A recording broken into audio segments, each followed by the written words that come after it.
Tumsifu Yesu Kristo. Ndugu zangu wa Katoliki, I hope sote tunafahamu kwamba Papa Leo wa 14 yuko kwenye tour yake barani Afrika, tayari ishaianza na alikuwa Cameroon. Sasa kule Cameroon kuna tukio limetokea wakati Papa yuko kwenye tour yake. Alikuwa tayari ashamaliza amemaliza misa pale. Sasa anavoondoka kuna mtoto ambaye alikuwa kwa upande wa waumini ambao walikuwepo kwenye hiyo misa ambayo aliongoza Papa. Akatoka kule akamkimbilia Papa kwa ujasiri mkubwa, akamkimbilia, akamhug. You know, hata mlinzi ambaye alikuwa anamfuata mtoto kwa nyuma, yani hakuwa na aim ya kumchukua kumrudisha kule kwa waumini. Nope. Alikuwa tu anamkimbilia in case ikitokea chochote, labda kadondoka au nini, lakini amemfuata mpaka amefika kwa Papa. Yani kawapita wale watu wa usalama mpaka amefika kwa Papa. Guess what? It's getting better.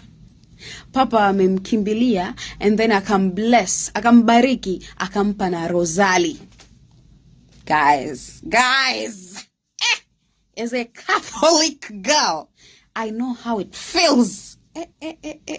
Niambie wewe, ndo Papa amekuja labda shuleni kwenu, au Papa amekuja Tanzania, labda ndo tumeenda, labda amefanya misa pale tunahitaji Taifa, uwanja wa Taifa. And then unapata nafasi ya kwenda kwa Papa, and then Papa anakupa rosali.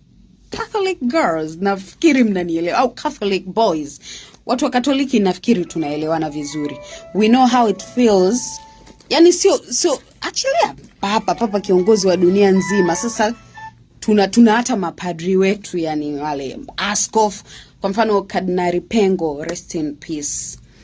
Zile alizokuaga anakuja labda kanisani kwenu au shuleni au it was amazing. So kitendo hiki kimewafanya watu wengi wafurahie ukaribu wa Papa na waumini wake, lakini pia jinsi alivyomkarimu mtoto, akampa mpaka na zawadi. Oh my God, rosari. You know, rosali ndo silaha yetu kubwa.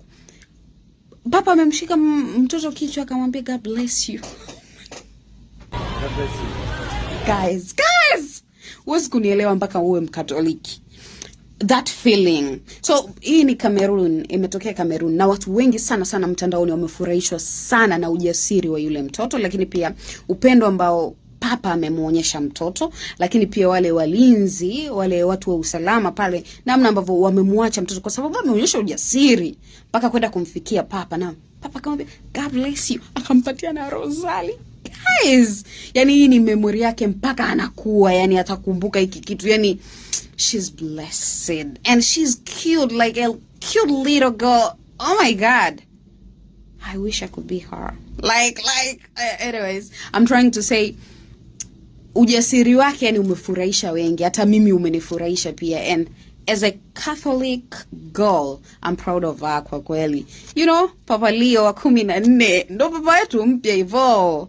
So hii ni story ambayo nimeiona nikasema okay, watu wa Katoliki watatamani kusikia story hii, and I'm here to tell the story.